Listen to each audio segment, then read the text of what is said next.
Oke, kita ingin mempelajari penggunaan integral untuk volume benda tapi dengan bentuk yang berbeda. Nah, misalkan kita akan menghitung luas daerah berikut. Ya. Nah, kalau menghitung luas daerah berikut kan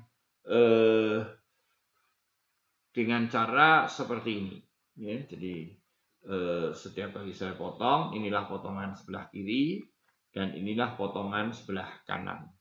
Kemudian kita akan menghitung kalau diputar sumbu sumbu Y. Ya. Kita mengalami kesulitan untuk menyatakan X itu dalam Y. Ya. Jadi ini kalau bentuknya begini, susah untuk menulis X-nya berapa. Nah, cara lain adalah, ya, jadi problem yang muncul nanti, kalau misalkan saya punya luas daerah seperti ini diputar terhadap sumbu Y. Kalau dengan metode yang dulu, saya harus tahu nilai ini dan nilai ini, tapi itu tidak mungkin.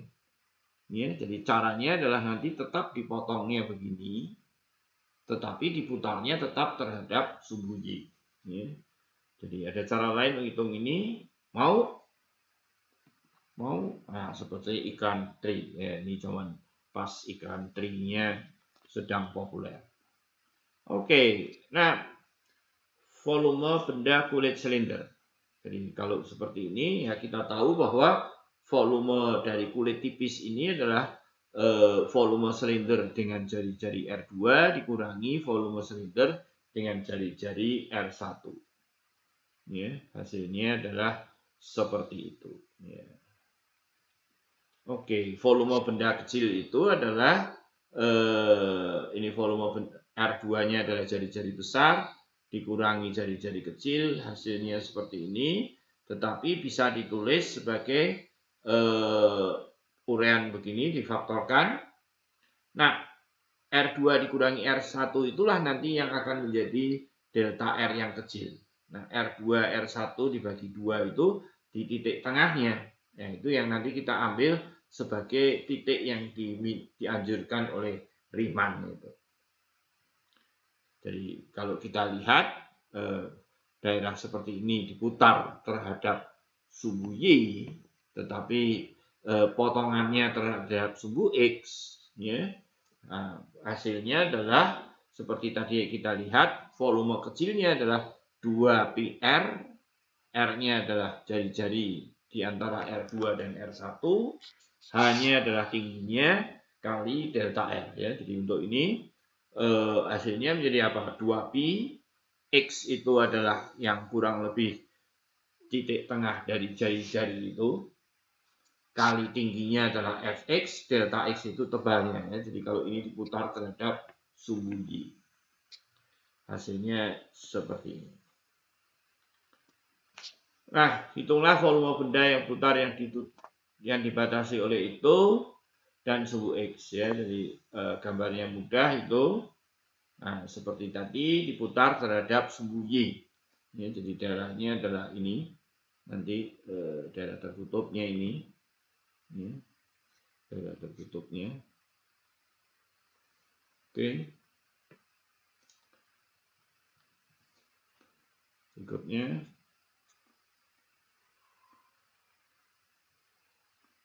Jadi bendanya seperti ini.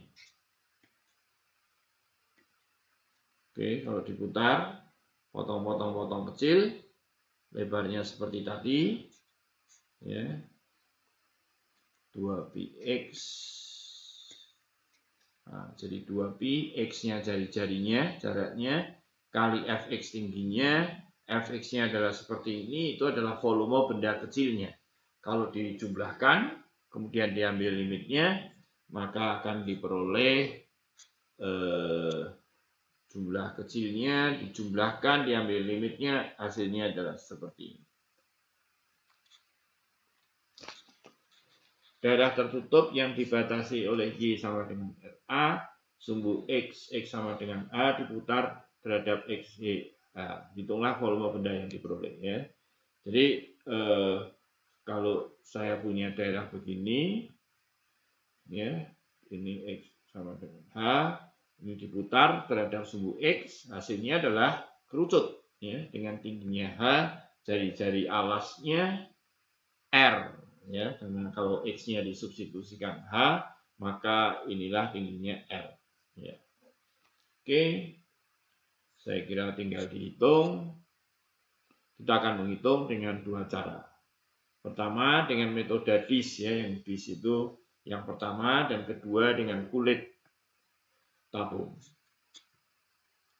Nah, ini dengan dish seperti biasa.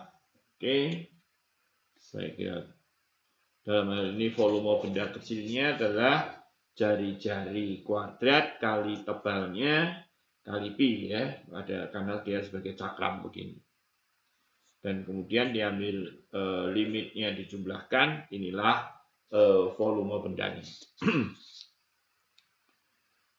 Kalau sekarang diputarnya terhadap sumbu X, tapi mau dengan memotongnya di sumbu Y, ya.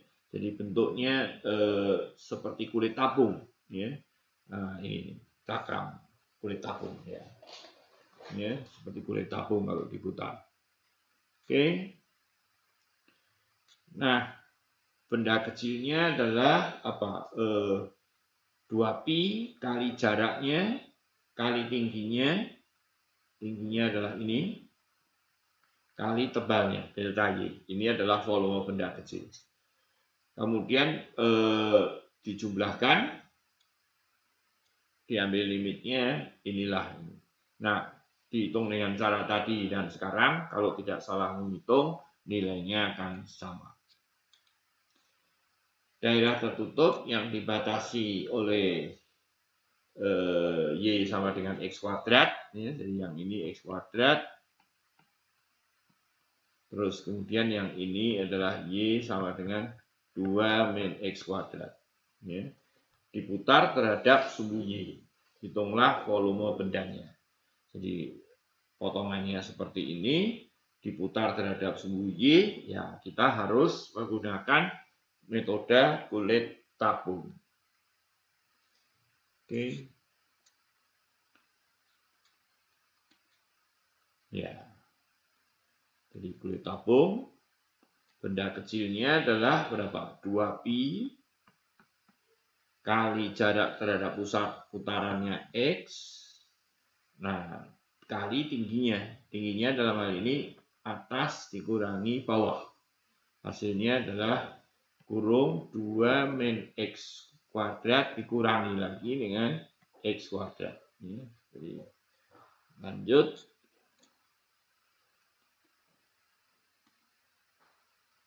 Nah, ya, ini tidak kelihatan, tidak terlihat. Ya, tapi oke lah ya. Bagus. Lanjut. Nah, sekarang diputar terhadap sumbu X dari daerahnya ini. Y-1, X4. Oke, daerahnya seperti ini. Diputar terhadap sumbu X. Nah, kalau sumbu X saya potong begini, berarti dengan cakram itu, ya, jadi benda uang logam itu. Kalau seperti ini dipotong sumbu Y, diputar terhadap sumbu Y, hasilnya adalah kulit tabung. Ya. Oke. Ini terhadap sumbu X, hasilnya adalah cakram itu, volumenya adalah benda kecil, inilah jari-jarinya, dikuadratkan kali pi. Oke, terhadap sumbu X ini. Terhadap sumbu Y, putar, metode kulit tabung, 2pi, ya, kali jaraknya X kali tingginya. 2pi jarak kali tingginya, yaitu berapa tadi? 3 plus 2X min X kuadrat. X. Sekarang diputar terhadap Y sama dengan 1. Kalau diputar terhadap Y1 dengan potongan begini, berarti benda sebesar ini sampai Y sama dengan 1 ini, kemudian dikurangi dengan Y sama dengan 1-nya, maaf, sampai di sini, ya, sampai di sini nih, jadi dikurangi 1 itu. Oke, kelihatan ya, 1 kuadrat. Jadi volume benda yang sebesar ini kemudian dikurangi dengan jari-jari ini 1. Oke, perhatikan bahwa angka konstanta ditambah 1. Oh ya, hati-hati bahwa ini ada tadi 3 ya. Sekarang harus perlu ditambah 1 seperti ini karena ada jarak itu. Sekarang kalau diputar terhadap X sama dengan 4. Ya, ini sumbu putarannya, ini bendanya. Jadi ingat sekarang kalau dalam hal ini yang diputar begini ya, hasilnya adalah kulit tabung. Jadi dia volumenya adalah 2pi kali jaraknya, dan ini adalah tingginya ya. Jadi kita bayangkan putar begini, hasilnya kan kulit tabung kalau diputarnya begini ya. Oke, cukup sampai di sini dulu.